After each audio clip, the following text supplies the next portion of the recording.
মোহাম্মদ সাইদ ইসলাম vision learning থেকে বলছি। আশা করছি আপনারা সকলে ভালো আছেন।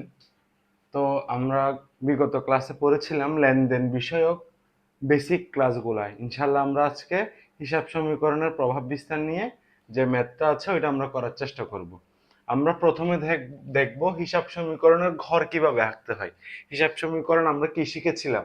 হিসাব সমীকরণ আমরা শিখছিলাম এ সমান এল প্লাস ওই, মানে সম্পদ সমান দায় যোগ মালিকানা সত্ত্ব। আমরা এই সমীকরণটাকে ঘরের আকারে নিয়ে আসব। তো ঘরটা আমাদের কিভাবে আঁকতে হবে? প্রথমে আঁকতে হবে তারিখ, তারপর হচ্ছে উদ্ধৃত্ত, একদম শেষে মন্তব্যের একটা ঘর থাকবে। এই মাঝখানে যে জায়গাটা থাকবে, ওইখানে আমরা সম্পদ সমান দায় যোগ মালিকানা সত্ত্বটা লিখব। যেখানে আমি এইভাবে লিখছি, সম্পদ সমান দায় যোগ মালিকানা সত্ত্ব। মালিকানা সত্ত্বের জন্য ঘর, যোগের জন্য একটা ছোট একটা ঘর এঁকে দিব, দায়ের ঘর থাকবে এবং সম্পদের ঘর থাকবে। এখন আমরা এভাবে আঁকার পরে সম্পদের ঘরটাকে মাঝখানে বিভক্ত করে দিব, সেম ভাবে দায়ের ঘরকেও বিভক্ত করে দিব।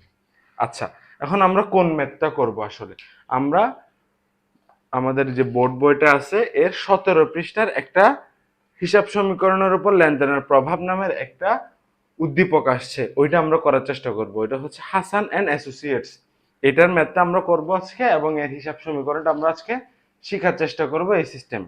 তো আমরা প্রথমে পড়ি যে আমাদের এখানে কোন কোন হিসাব খাতগুলো মূলত আসতেছে লেনদেন অনুসারে। প্রথমে দেখি আইন পেশায় 50,000 টাকা মূলধন স্বরূপ বিনিয়োগ করা হলো। 50,000 টাকা কি বলেছে? মূলধন স্বরূপ বিনিয়োগ করা হয়েছে। তাহলে এখানে লেনদেন অনুসারে আমরা যদি হিসাবটা দেখি, প্রথমে নগদান হিসাব প্রভাবিত হচ্ছে এবং মূলধন হিসাবও প্রভাবিত হচ্ছে। নগদান হিসাব এবং কি মূলধন হিসাব, 50,000 টাকা মূলধন স্বরূপ আনছে, অবশ্যই নগদ টাকা বাড়তেছে, মালিকানা সত্ত্ব বাড়তেছে।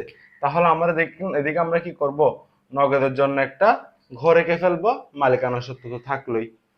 তারপরের তারিখে আসতেছে জানুয়ারি মাসের অফিস ভাড়া পরিশোধ করা হয়েছে। জানুয়ারি মাসের অফিস ভাড়া পরিশোধ করা হলে মূলত এটা কাকে কাকে প্রভাব করছে? নগদ টাকাকে প্রভাব করছে। তাহলে এটা কিসের ঘর আমরা একটু লিখে ফেলি এখানে, নগদ। ঠিক আছে, নগদের একটা ঘর পেয়ে গেছি। আচ্ছা, দ্বিতীয় তারিখে বলছে জানুয়ারি মাসের অফিস ভাড়া পরিশোধ করছে 3,000 টাকা। জানুয়ারি মাসে অফিস ভাড়া পরিশোধ করছে 3,000 টাকা, এর মানে নগদ টাকা চলে গেল। তাহলে নগদ থেকে মাইনাস যাবে এবং মালিকানা সত্ত্ব থেকেও মাইনাস যাবে। 7 তারিখে আসি, ধারে অফিস যন্ত্রপাতি ক্রয় করা হলো। ধারে কি করছে? অফিস যন্ত্রপাতি ক্রয় করছে। ধারে অফিস যন্ত্রপাতি ক্রয় করলে কি কি হয় একটু দেখি, আমরা মাথায় আনার চেষ্টা করি। তাহলে আমাদের প্রথমত একটা সম্পদ বাড়তেছে, অফিস যন্ত্রপাতি নামক একটা কি বাড়তেছে? সম্পদ বাড়তেছে। তাহলে আমরা অফিস যন্ত্রপাতির একটা সম্পদ বাড়াবো। তারপর আসতেছে দায়ে, আমাদের দায় বাড়তেছে, কারণ হচ্ছে এখানে বাকিতে যন্ত্রপাতি কিনছি। ধারে অফিস যন্ত্রপাতি কিনলে আমাদের সম্পদ বাড়লে আবার দায়ও কি হচ্ছে? বাড়তেছে। আমরা আগেই পড়ছিলাম সম্পদ বাড়লে দায় বাড়বে। সেম ভাবে এদিকে একটা সম্পদ হচ্ছে কি? অফিস সরঞ্জাম, আমরা সরঞ্জাম লিখলে হচ্ছে সরঞ্জাম। আমরা সরঞ্জাম লেখা শেষে দায়ে চলে আসবো। দায়ের মধ্যে আমাদের কি বাড়তেছে? দায়ে কোন হিসাবটা বাড়তেছে? আমাদের দায়ে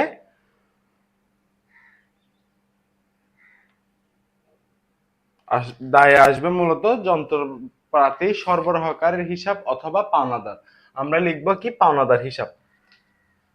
পাওনাদার হিসাব না লিখে আমরা প্রদেয় হিসাবও লিখতে পারতেছি। আমরা এখানে লিখবো প্রদেয় হিসাব। হিসাবটা না তুলে প্রদেয় লিখলেই চলবে। এরপর হচ্ছে মক্কেলদের 10 তারিখের হিসাব হচ্ছে মক্কেলদের নগদে আইনি সেবা দেওয়া হলো 6,000 টাকা। মক্কেলদের নগদে আইনি সেবা দেওয়া হলো 6,000 টাকা। মক্কেলদের নগদে আইনি সেবা দেওয়া হলে নগদ টাকা বাড়বে, মালিকানা সত্ত্ব বাড়বে। তারপর হচ্ছে অফিস কর্মচারীর বেতন পরিশোধ। অফিস কর্মচারী যারা আছেন তাদের বেতন পরিশোধ করছি, তাহলে আমার নগদ টাকা কমে যাবে, মালিকানা সত্ত্ব কমে যাবে। তারপর ব্যবসায়ের প্রয়োজনে ঋণ নেওয়া হলো।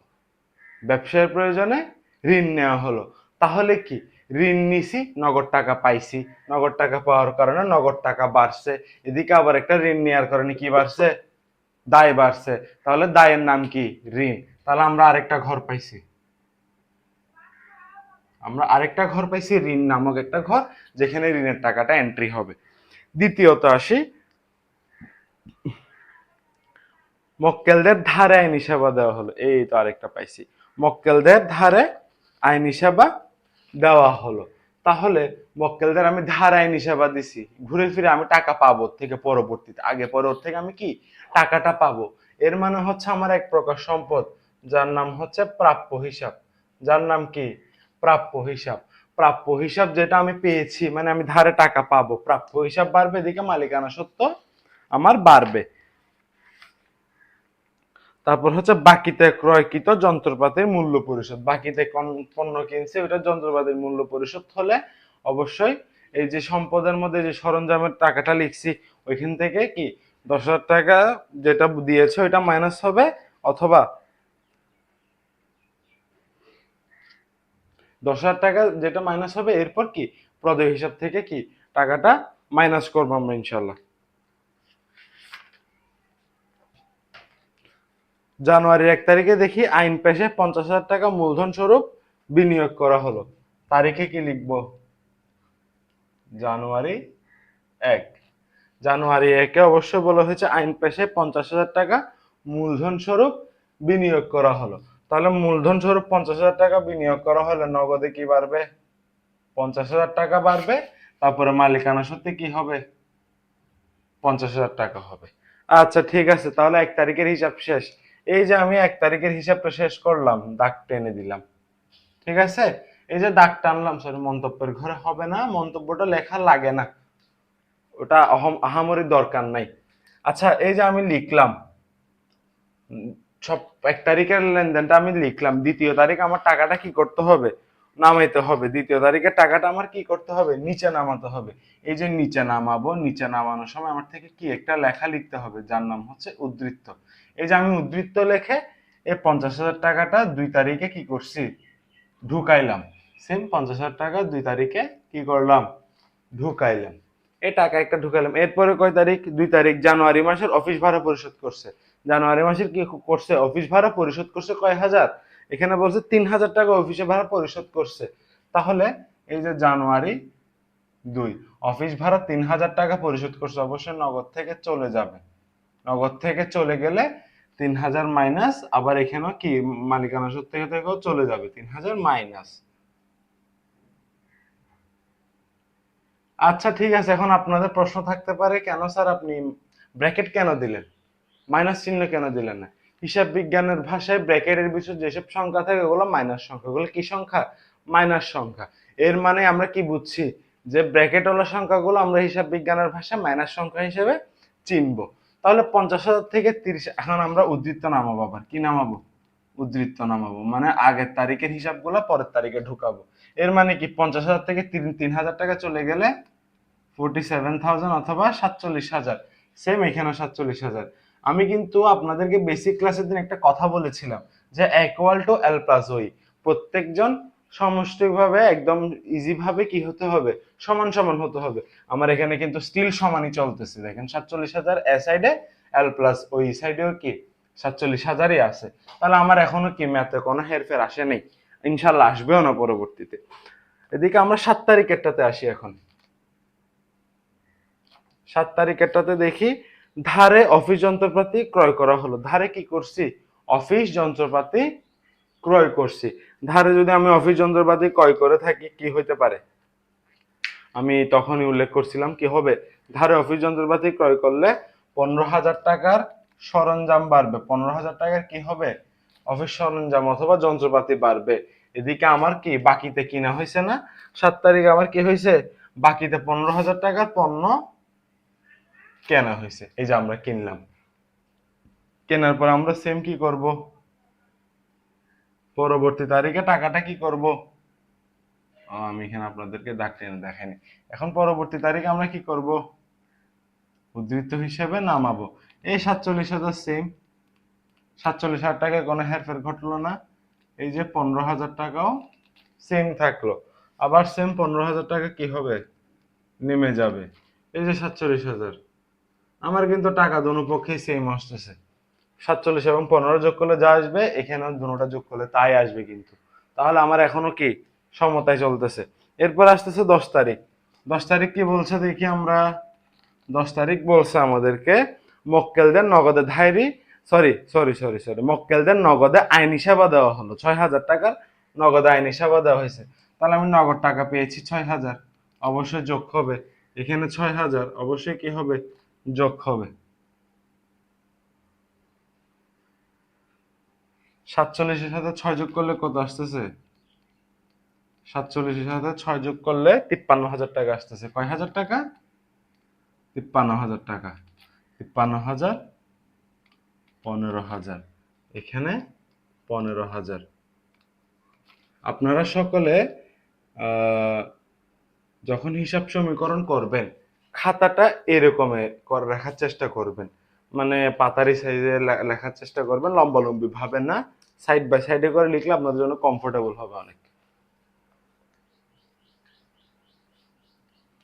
এরপর আমরা আসি 15 তারিখের লেনদেনে। 15 তারিখে কি বলছে দেখি। 15 তারিখে বলছে অফিস কর্মচারীর বেতন পরিশোধ 2,000 টাকা। 2,000 টাকা কি করছে, বেতন দিয়ে দিছে। তাহলে আমার নগদ থেকে কি হবে, 2,000 টাকা মাইনাস হবে।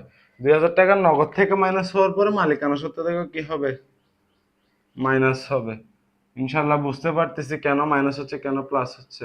কোনো যদি প্রশ্ন থাকে অবশ্যই আমাকে কমেন্টে জিজ্ঞেস করবেন, আমি জানাবো আপনাদেরকে সকল উত্তর।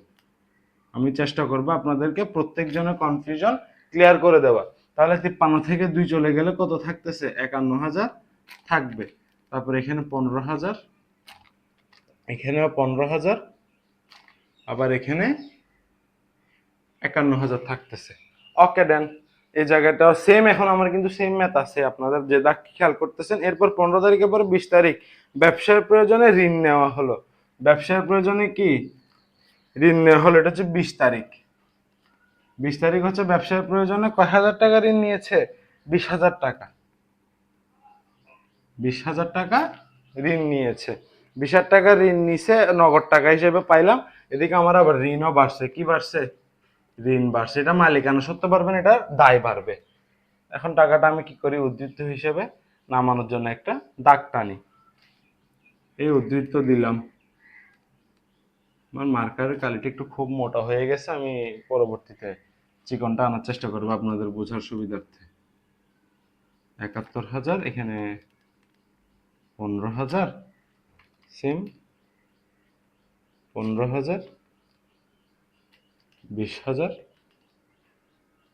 51,000। বুঝতে পারছি। তারপর আসি 24 তারিখ, মক্কেলদের ধারে আইনি সেবা দেওয়া হলো। মক্কেলদের কি ধারে আইনি সেবা দেওয়া হলো। মক্কেলদের ধারে আইনি সেবা দেওয়া হলো 7,000 টাকা। তাহলে এখানে কি কি থাকতেছে আমাদের, সম্পদে প্রাপ্য হিসাবে টাকাটা এন্ট্রি হবে 7,000। এদিকে আবার মালিকানা সত্ত্বে, কারণ আমি নগদ টাকা পাইনি, আমি পরবর্তীতে টাকাটা পাবো। তাহলে আমার এদিকে 7,000 এন্ট্রি হচ্ছে, মালিকানা সত্ত্বে 7,000 এন্ট্রিটা হচ্ছে। দাগটা টেনে দেই। দাগ টেনে দিলে, সরি এখানে আমার হাতে টানার কারণে একটু মিস্টেক হয়েছে, বাজে দেখাচ্ছে, এটার জন্য আমি এক্সট্রিমলি সরি। উদ্ধৃত্ত 71,000,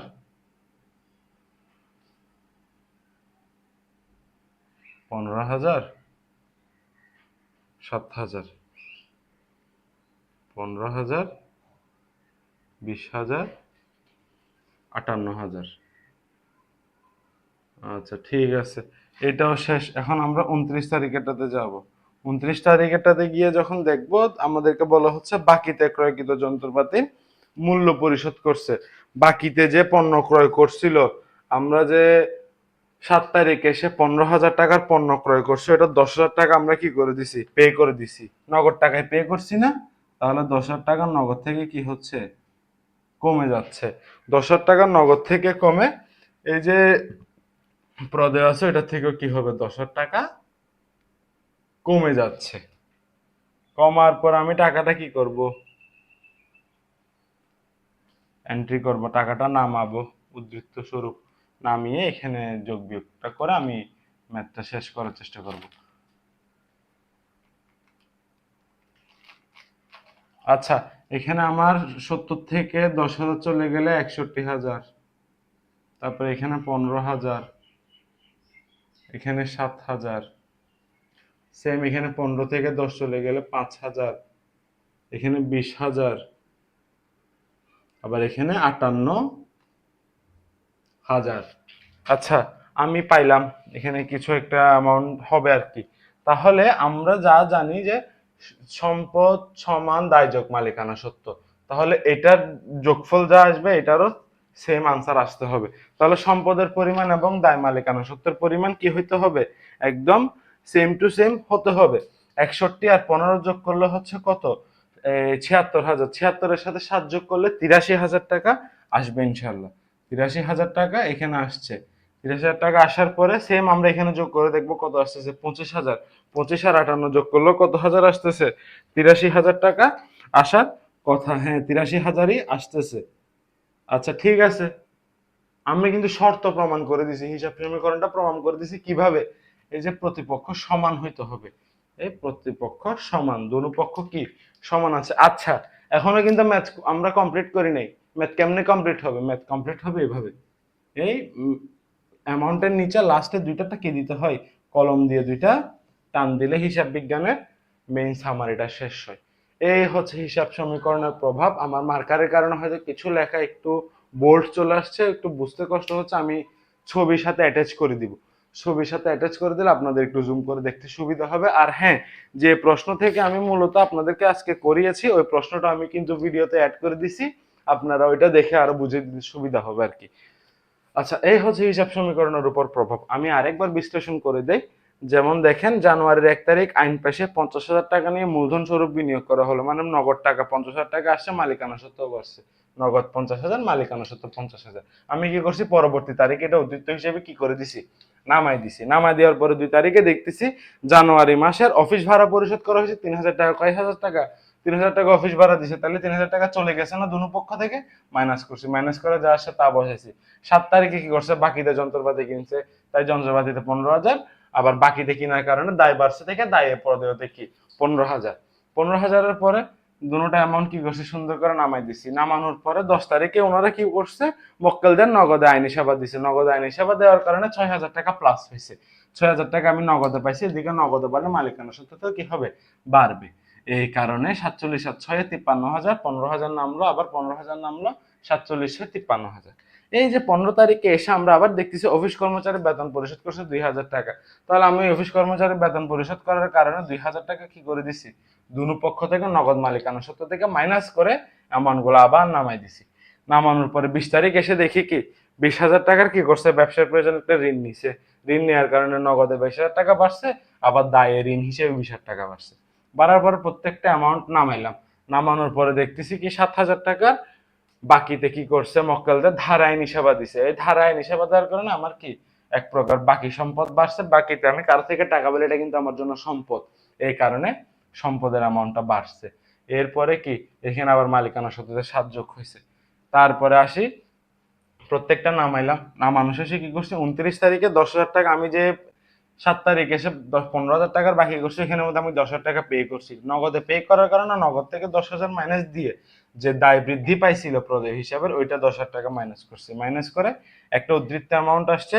এখানে আপনারা একটা ছোট করে উদ্ধৃত্ত লিখে দিবেন, আমি লিখার জায়গা নাই দেখে আমি আর হিজিবিজি করি নাই।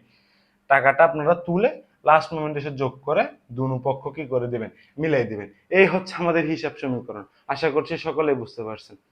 আজকের জন্য এতটুকু থাক। আমার চ্যানেল ভিশন লার্নিং আপনারা সাবস্ক্রাইব করে দেবেন ইউটিউব চ্যানেলে, এবং আমার ফেসবুক পেজে ফলো রাখবেন।